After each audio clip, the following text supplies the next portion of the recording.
In this video, I'm going to show you how you can force close a program on Windows computer. If this video helps, please like and subscribe to this channel.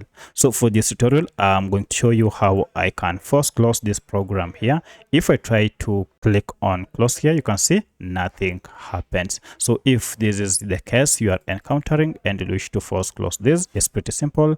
Just go on the empty taskbar and right click on it, then go to Task Manager. And you can see here under Task Manager, we have programs that are currently running.